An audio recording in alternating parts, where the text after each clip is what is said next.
الحمدللہ رب العالمین الصلاۃ والسلام علی رسولہ الکریم وعلی آلہ وصحبہ اجمعین الی یوم الدین، اما بعد۔ محترم بزرگ اور نوجوان ساتھیوں، آج ہم سب سے پہلے یہ دیکھتے ہیں کہ انسان کے اوپر مصیبت اور پریشانی آنے کی وجوہات کیا ہے، کس وجہ سے انسان کے اوپر مصیبتیں اور پریشانیاں آتی ہے۔ سب سے پہلی جو وجہ ہے انسان کے اوپر مصیبت اور پریشانی آنے کی، وہ ہے اس کے اپنے گناہ، اپنے ہاتھوں کی کمائی۔ جب انسان اللہ کے ساتھ بغاوت کا راستہ اختیار کرتا ہے، اللہ کی نافرمانی پہ نافرمانی کرتا ہے، تو اللہ رب العالمین کی نافرمانی کرنے کی وجہ سے اس کے اوپر مصیبت اور پریشانی آتی ہے۔ اللہ رب العالمین نے اس کو اپنی کتاب میں یوں بیان فرمایا، وما اصابکم من مصیبت فبما کسبت ایدیکم ویعفو عن کثیر۔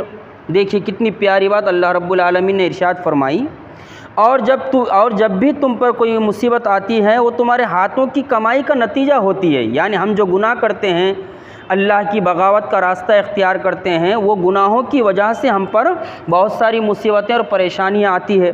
حالانکہ اللہ رب العالمین آگے کیا ارشاد فرما رہا ہے، ذرا غور سے سنیے، وہ یعفو عن کثیر۔ حالانکہ اکثر گناہ اللہ رب العالمین معاف کر دیتا، زیادہ تر گناہ پر پکڑ نہیں کرتا، بہت کم گناہ ہوتے ہیں جس پر اللہ رب العالمین پکڑ کرتا ہے۔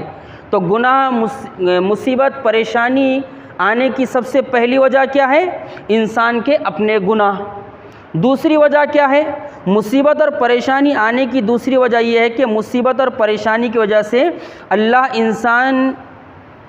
انسان کے گناہوں کو معاف کرتا ہے۔ دیکھیے مصیبت اور پریشانی کیوں آتی ہے؟ اس لیے بھی آتی ہے کہ اللہ رب العالمین مصیبتوں اور پریشانیوں کی وجہ سے بندوں کے گناہوں کو معاف کرتا ہے، بندوں کے گناہوں کو جھڑاتا ہے، تاکہ وہ زیادہ سے زیادہ نیکی اور خیر اور بھلائی کے کام کرے۔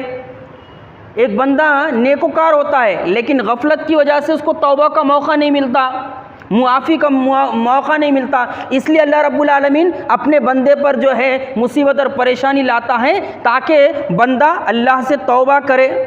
مصیبت اور پریشانی آنے کی یہ دوسری وجہ ہے کہ اللہ رب العالمین اپنے بندوں کے گناہوں کو مصیبتوں کی وجہ سے دور کرتا ہے۔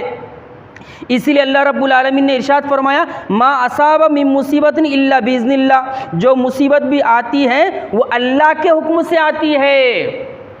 مصیبت جو ہے یہ اللہ کے حکم سے آتی ہے انسان کے اوپر۔ اسی لیے اللہ کے رسول صلی اللہ علیہ وسلم نے ارشاد فرمایا، ذرا غور سے سنیں اس روایت کو، کتنی پیاری روایت ہے، یہ بخاری اور مسلم کی روایت ہے۔ اللہ کے رسول صلی اللہ علیہ وسلم نے فرمایا، انسان کو جب کوئی دکھ پہنچتا ہے، کوئی غم پہنچتا ہے، یا کوئی بیماری لاحق ہوتی ہے، یا کوئی فکر لاحق ہوتی ہے، یہاں تک کہ تھکاوٹ بھی ہو جاتی ہے، دیکھیے، یا اس کے پاؤں میں کانٹا چبھ جاتا ہے،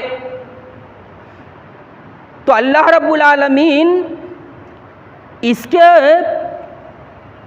گناہوں کو معاف کر دیتا ہے۔ ان سب کے بدلے اللہ رب العالمین اس کے گناہوں کو معاف کر دیتا ہے۔ یعنی انسان کے اوپر کوئی غم آتا ہے، مصیبت آتی ہے، پریشانی آتی ہے، یا اس کو تھکاوٹ لاحق ہوتی ہے، یہاں تک کہ اس کے پاؤں میں کانٹا بھی چبھ جاتا ہے، ان سارے غموں کی وجہ سے، پریشانیوں کی وجہ سے اللہ رب العالمین اس کے گناہوں کو معاف کرتا رہتا ہے۔ مصیبت اور پریشانی آنے کی تیسری وجہ یہ ہے کہ اللہ اس کی وجہ سے بندے کے درجات کو بلند کرتا ہے۔ ہر مصیبت گناہ کا سبب نہیں ہوتی، بلکہ اللہ رب العالمین بہت ساری مصیبتیں اپنے اہل ایمان بندوں پر اس لیے بھیجتا ہے تاکہ ان کے درجات کو بلند کرے، ان کے مرتبہ اور مقام کو بلند کرے۔ دیکھیے سب سے زیادہ مصیبت اور پریشانی کس پر آتی ہے؟ اللہ کے نبیوں پر آتی ہے، اللہ کے انبیاء پر آتی ہے، اور انبیاء کے بعد سب سے زیادہ مصیبتیں اور پریشانیاں کن پر آتی ہیں؟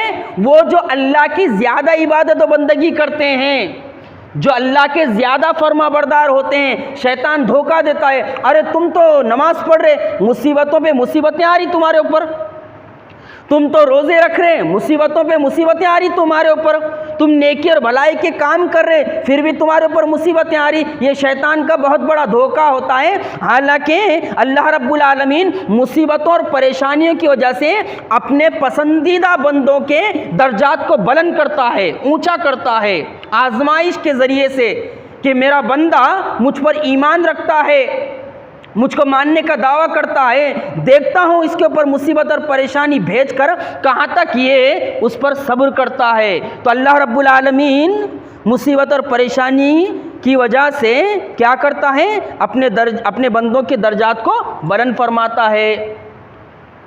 اب دیکھیے اللہ کے رسول صلی اللہ علیہ وسلم نے کیا ارشاد فرمایا، جس شخص کے ساتھ اللہ تعالیٰ بہتری چاہتا ہے، جس شخص کے ساتھ اللہ تعالیٰ بہتری چاہتا ہے اس کو مصیبت میں مبتلا کر دیتا ہے، جس کے ساتھ اللہ خیر کا معاملہ کرنا چاہتا ہے تو کیا کرتا ہے؟ اس کو مصیبت میں مبتلا کر دیتا ہے۔ یہ بخاری شریف کی روایت ہے۔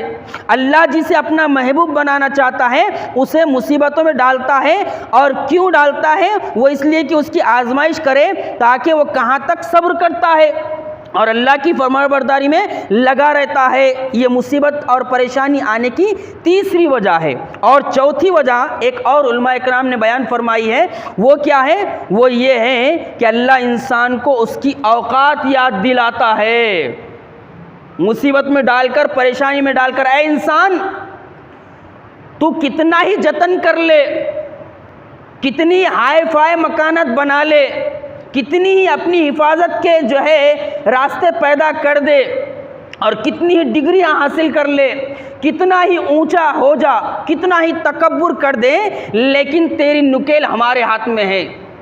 اللہ رب العالمین مصیبت اور پریشانی بھیج کر انسان کو اس کی اوقات یاد دلاتا ہے کہ تو ہمارے مقابلے میں کچھ بھی نہیں ہے۔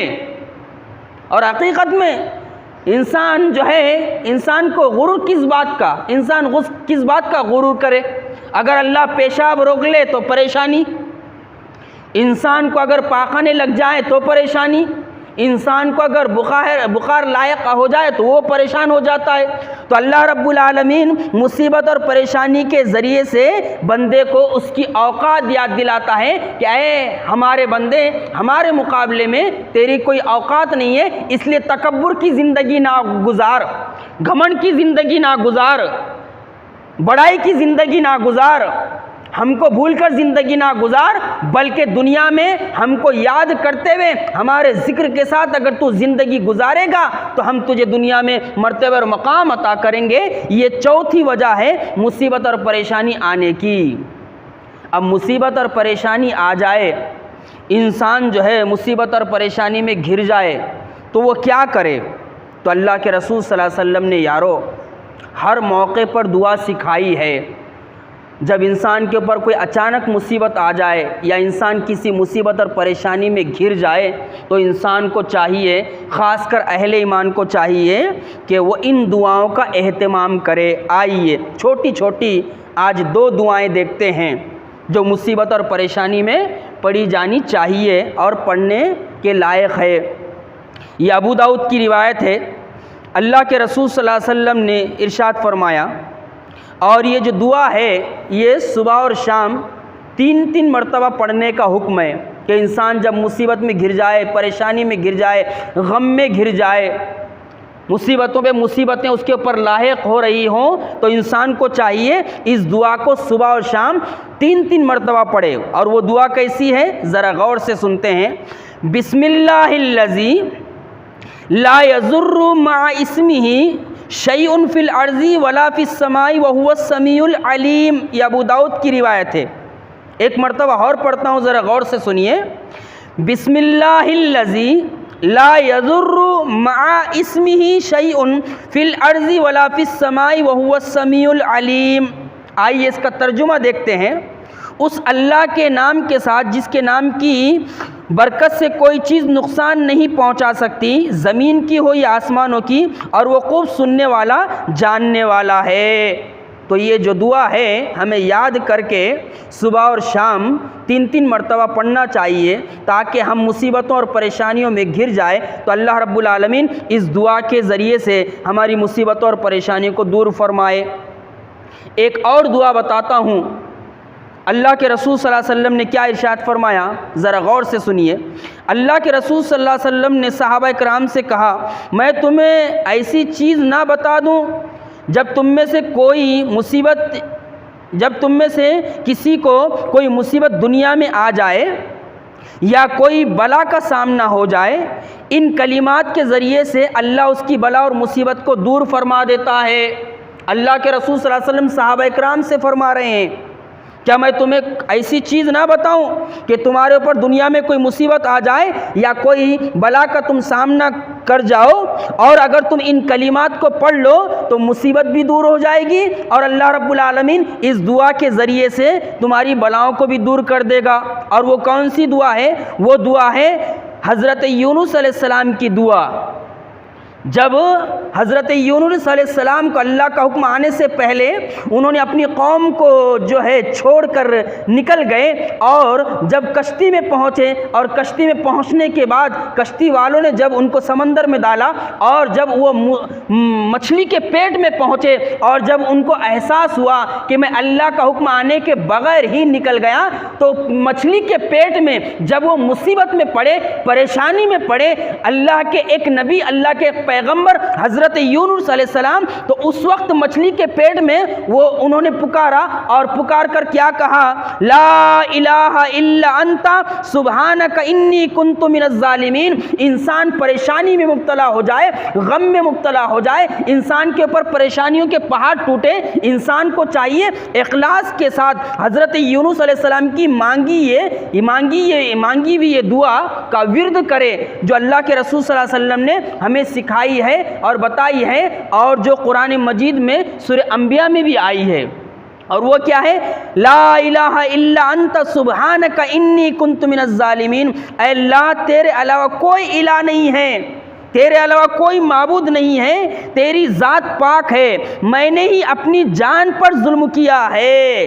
کیسی عاجزی ہے دیکھیے اس دعا میں، کیسی انکساری ہے دیکھیے، اللہ کے ایک پیغمبر کیسی انکساری کے ساتھ، عاجزی کے ساتھ اللہ رب العالمین سے دعا کر رہے ہیں، لا الہ الا انت سبحانک انی کنت من الظالمین۔ اے اللہ، تیرے علاوہ کوئی الہ نہیں ہے، تیرے علاوہ کوئی معبود نہیں ہے، تیری ذات پاک ہے، پروردگار عالم، ہر عیب سے تیری ذات پاک ہے، اور میں نے ہی اپنے اوپر ظلم کیا ہے۔ یہ دو دعائیں آج میں نے آپ کے سامنے رکھ دی ہے۔ تو ہمیں چاہیے کہ اگر ہم مصیبتوں اور پریشانیوں میں گر جائیں تو ہمیں ان دعاؤں کا ورد کرنا چاہیے۔ آخری میں دو دعائیں ایک ساتھ پڑھتا ہوں، ذرا غور سے سن لیں۔ پہلی دعا کیا ہے؟ بسم اللہ الذی لا یضر مع اسمہ شیء فی الارض ولا فی السماء وہو السمیع العلیم۔ ترجمہ، اس اللہ کے نام کے ساتھ جس کے نام کی برکت سے کوئی چیز نقصان نہیں پہنچا سکتی، زمین کی ہو یا آسمانوں کی، اور وہ خوب سننے والا اور جاننے والا ہے۔ دوسری دعا، لا الہ الا انت سبحانک انی کنت من الظالمین۔ اے اللہ، تیرے علاوہ کوئی الہ نہیں، تیری ذات پاک ہے، میں نے ہی اپنی جان پر ظلم کیا ہے۔ اللہ رب العالمین سے دعا ہے کہ اللہ رب العالمین ہمیں زیادہ سے زیادہ توبہ اور استغفار کرنے کی توفیق عطا فرمائے۔ ہمارے نبی نے جو دعائیں سکھائی ہے اور اللہ رب العالمین نے اپنی کتاب میں جو دعائیں بتائی ہیں، ان دعاؤں کا ورد کرتے رہنے کی توفیق عطا فرما۔ اللہ رب العالمین ہر طرح کی مصیبتوں، پریشانیوں، غموں سے اپنے حفظ امان میں رکھ، اور رب العالمین جب تک ہمیں زندہ رکھ اپنی اطاعت پر، توحید پر، ایمان پر زندہ رکھ، اور جب موت دے تو اپنی اطاعت پر، توحید پر، ایمان پر موت عطا فرما۔ ربنا لا تزغ قلوبنا بعد إذ هديتنا وهب لنا من لدنك رحمة إنك أنت الوهاب۔ اللهم من أحييته منا فأحيه على الإسلام ومن توفيته منا فتوفه على الإيمان۔ اللهم اغفر لنا وللمؤمنين والمؤمنات والمسلمين والمسلمات الأحياء منهم والأموات إنك سميع مجيب الدعوات برحمتك يا أرحم الراحمين۔